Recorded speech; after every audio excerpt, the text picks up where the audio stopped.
Woo. Having taught with Bruce for 5 years, I got by really easy on that introduction. I can tell you that.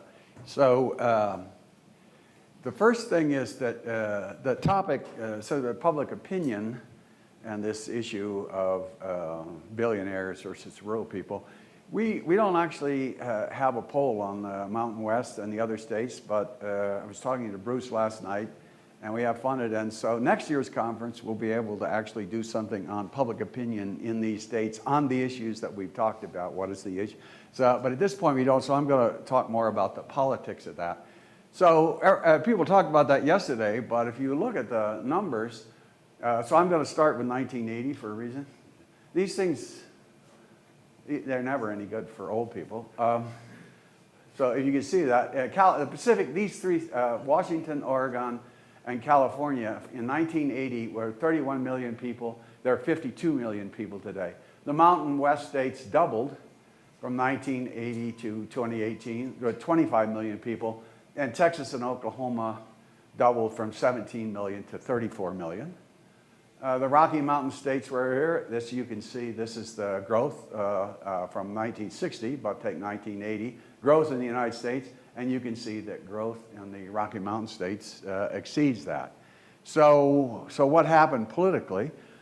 What we do have data on is the thing that most predicts how people behave or are going to vote is their party identification. So this is the graph of the Gallup poll data from 1937 until 2016. Each one of those dots is a poll. These data are collected. You have to scrub the data, and I should say, of course, that I didn't collect them. These data are collected by graduate students who can do this. But as you can see, if you look at party identification coming out of the New Deal, Democrats have a big advantage. That advantage goes up in the 60s. This is 64. The gap between Democrats and Republicans is amazing. Vietnam War brings it down. Then it goes back up under Watergate. But the important point to note is, beginning in about 1984, the Democrats fall, Republicans rise a little bit, and the number of independents really shoots up. So the system that we've had since 1984 to the present is, you could call it roughly a party parity system. And that's for the United States. So what about the states that we're concerned with today? Here's party identification in the Pacific states. This is Oregon, Washington, and California. And in 1980, Democrats have a big lead. In the Reagan era, as Republicans come up, Democrats drop. It's pretty competitive. And then, as you can see, the region shifts, and shifts is nice, but stays today. It's predominantly Democrat, Republicans down here, and independents in the middle. So that should say that these Pacific states have gone Democratic. This is the Mountain West. Starts out in the 80s as a little bit, Democrats and Republicans are about even, a lot of independents. But by the time you get to 2016, 2018 out here in the Rocky Mountain West, the Republicans have a lead. So here, if you look at presidential elections, this is the 1980 and 84 election in which every state in this region went for Ronald Reagan. But by 2012 and 16, and this is the pattern, this set of states has all gone. These states went, Oregon and Washington went Democrat in 88 and have not gone Republican since. California voted for H.W. Bush in 88, but since 92 the same. Nevada is since 2006 been Democratic, and Colorado and New Mexico more Democratic, and the other states, as you can see, remain Republican. So the change has occurred in the Pacific states, Nevada, Colorado, and New Mexico, and Arizona. I'll come back to that in a little bit. But if you think not just presidential elections, but what about congressional elections? You can see here that in 1980, Washington was 5-2 Democrat, Oregon was 3-1, and California was close, 22-21, and the Senate was 2-4. So now look at the change in that. Now it's 57-11 and 6-0. So that Pacific region has become predominantly Democrat. It votes Democratic at the congressional level, Democratic at the presidential level. So, and I don't think anybody thinks in 2020 that there'll be any change. The Mountain West states, but a little change. So if you look at 1980, there were 7 Democrats and 12 Republicans in the House, and in the Senate, 5 and 11. And now you notice 16 Democrats, 15 Republicans, 7 and 9. So the growth in the Rocky Mountain states is down in here in New Mexico, or not New Mexico, sorry, Colorado and Arizona and Utah are the big growth states. And because the Colorado and Arizona are about evenly divided, the Democrats are actually doing a little better because the biggest states in the Rocky Mountain, but the states up here, the smaller states, they remain overwhelmingly Republican in the House and the Senate. So I won several teaching awards before PowerPoint, and I took a course on how to teach with PowerPoint. I think I paid $1,000. And the only thing I remember is don't read. And I want to read. So I'm gonna. So you can see here the Mountain West states, the Pacific states, urbanization, gentrification just made them solidly Democrat.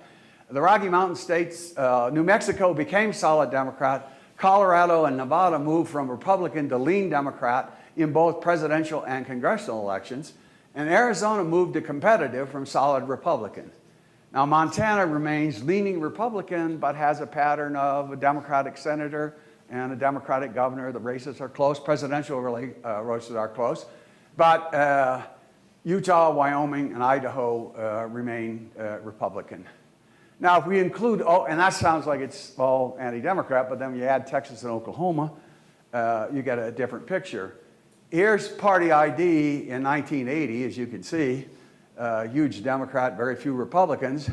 But by the middle of the Reagan period, the end of the Reagan period, 88, it's close. The two parties are close. And today, in Texas and Oklahoma, Republicans have the lead. I also included the Arizona and New Mexico, showing that they've become closer too. Now, here's the Texas House and Senate in 1980. 19 Democrats, 5 Republicans, and 2 Democrats and 2 Republicans. And today it's 14 and 27 and 0 and 4. Now I do want to go back so you can see those are changed. So while the other changes in Texas and Oklahoma drove the state away from the Democrats and to the Republicans, I do want to say without any charts how members vote. It turns out, I'll go back a couple slides, it turns out that if we look at these states, Colorado and Nevada have some moderate Democrats. And I think they wouldn't be elected if they weren't moderate. California, Oregon, and Washington, what they have are, they vote the traditional plan. If you look at the Americans for Democratic Action, which is a liberal group, and they choose 20 roll calls roughly every year, and they say if you vote this way with us, you get a score of 100.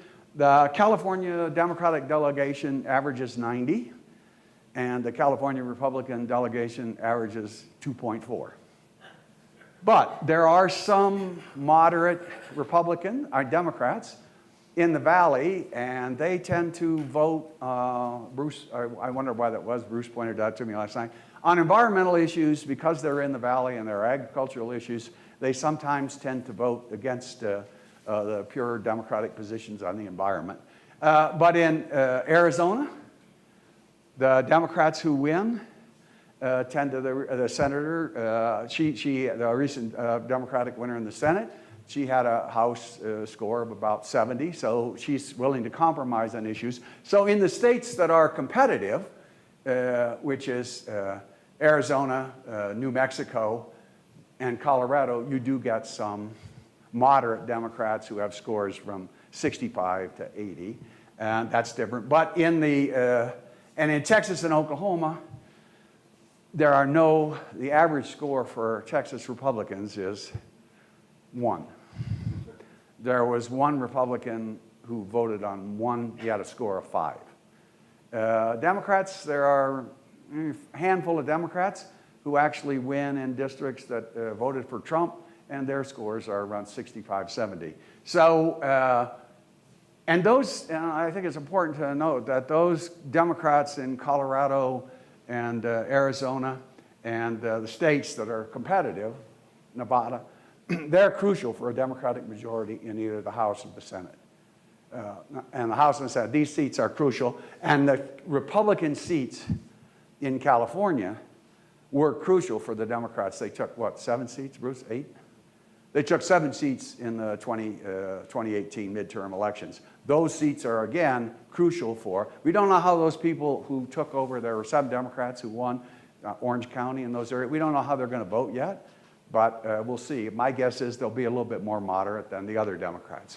So to finish up then, how about state governments? And these are roughly averages from prior to 2010.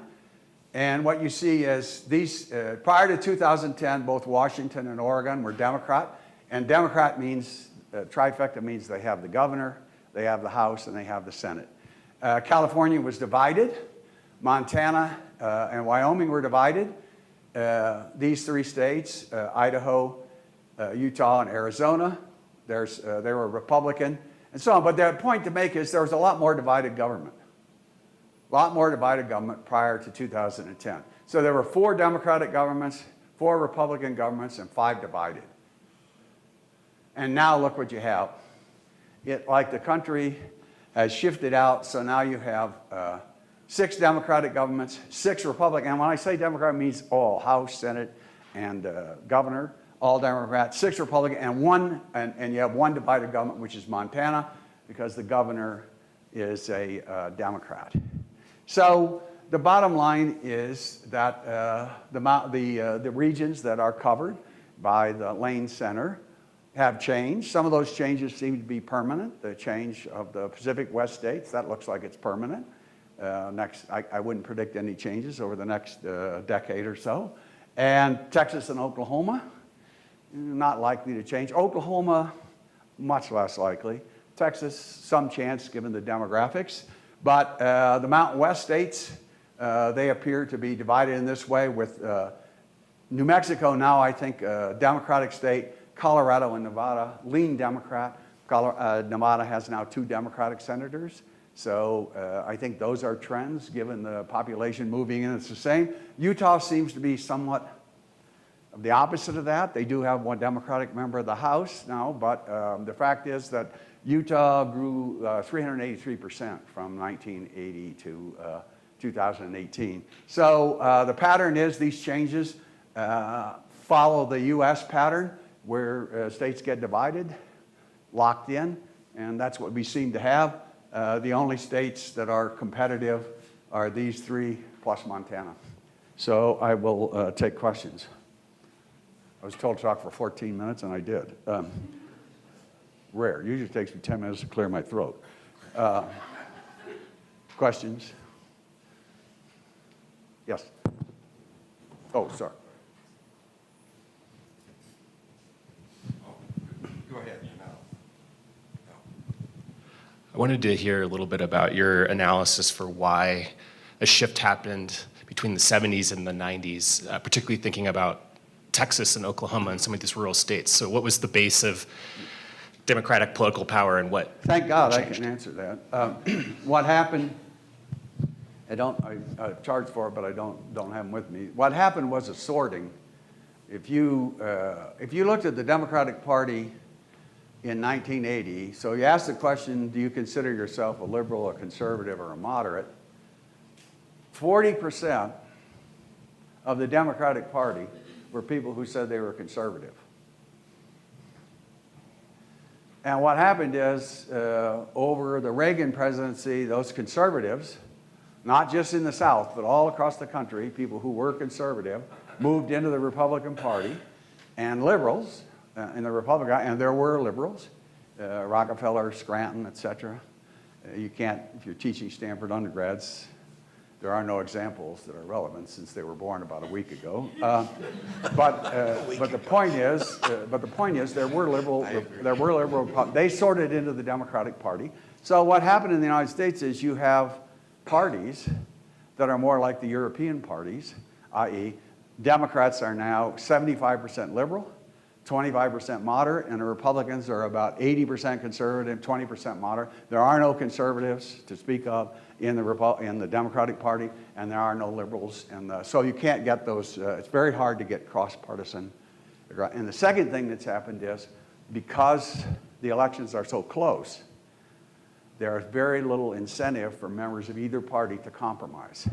And if you think about that, in 1994, when the Republicans won the election, in 1995, or 1994 in December, there was not a single serving Republican who had ever been in the majority. So they'd been without a majority for 40 years. So now elections are close, and it forces members to vote the party line rather than trying to make compromises. So the combination of two things, the party sorting, liberals to the Democratic Party, conservatives to the Republican, that plus the fact that elections are now much closer. Sure.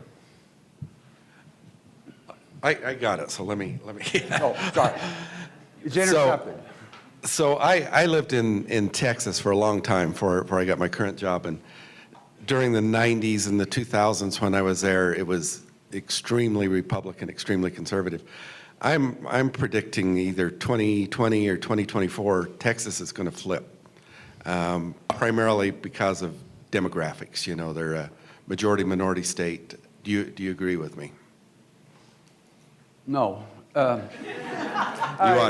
think people have been saying that. One of my students, Harry Hahn's, has lost 3 straight presidential bets to me. I think it's getting closer. Hillary came closer, but Ted Cruz almost lost. My guess is it will still go. Look, it depends on who the Democrats nominate. Right. If they nominate Elizabeth Warren, right, what would you bet then? No, the good. Republicans will win. Yeah. So for me, it's getting closer, and it might flip given the demographics. But I would think in 2020, it would still narrowly go Republican. How about 24? I'm not sure I'll be around. So 24, yeah, the longer you go on that trend, the better it gets for Texas flipping. I don't see any chance for Oklahoma flipping in the short run. I don't know, you should add Bruce, would you? You can add, he knows a lot about, but I actually lived in Texas. I taught at Rice and at University of Houston, and Texas Democrats were just different, and there are fewer of them, and because they were moderates, and they're the ones that got beat out by Republicans in that sorting process. So they're coming back, but I don't think they're there yet. Yes? So our whole conference is about the Amenity West, yeah. And you pointed out that there's been an awful lot of growth, particularly in some of the mountain states like Utah. What will be the markers you look for as to whether or not the folks coming in, some of them coming as part of the Amenity West, granted most of those people have only second homes and don't live here, but what will be the markers that change is going to change the politics of a place like Utah? So that's a great question, and we talked about the survey Bruce is talking about doing is exactly on that question. And so I don't think we know at this point. So yesterday, for example, there's 3 places in the West I know. I know Yellowstone Club, my daughter's a member. I know Jackson Hole, because I've given a lot of talks there. And then we're one of those people. We have a cabin outside Bozeman. Now, in that battle between millionaires or the amenity seekers, I'm pretty sure Bozeman could go either way. But Jackson Hole and the Yellowstone Club, when you can get sushi or steak tartare with wasabi sauce at 10,000 feet, the millionaires have won. That's over. It's over. So we don't really know, and those people are isolated. The Yellowstone Club, you don't really interact with people, other people, other than people who are doing stuff for you. So I don't think we know, and I think that's an important question. How do they feel about, I know in Bozeman that they talk a lot about secession. my neighbors talk about secession. Great, I hope you do secede. For every dollar you send in, you get back $1.40. And every dollar California sends in, we get 70. So you really don't know, and we're gonna have to do focus groups to try and get at how much of that's resentment, how much of that's just talk. And so I think that's the survey that we're gonna work on, and hopefully next year we'll have a better answer. But we're gonna have focus groups and try and get at exactly what those questions are. Yep. Yep. Besides you being a political guru, Yeah. Deep Throat of Watergate is another one, and following the money. Do you do any correlations between the trend and where the National Republicans or National Democrats are putting their money in, or the 527 and other PACs putting their money in, effectuating the different trends? Well, I believe that money's rational. And so money flows to races that you can win. And so if you looked at the pattern of giving that we see for 2018, Democratic money went to the right places. It went to Nevada in the Senate races. It went to Arizona. The House races in California and Orange County in that area that they won. A lot of money went in there, plus Hardin's district up closer to San Francisco. The money went there. Republican money went the same places. So I generally think money's rational. I'm not sure, I don't think we know yet what the actual effect. I think the effect of the money they give to elections is much less than the effect. If you want to know how policy gets shifted by money, it seems to me you're much better off trying to figure out lobbying spending. Because if you look at money in 2008, 2012, Obama raised more money than the Republicans. 2016, they actually raised more money. So I don't think money's determining those things. Generally, money flows. People who have the money are smart. They want to put money where they can win elections. So I think for my bet, money is not totally determining those elections. Okay, thank you very much.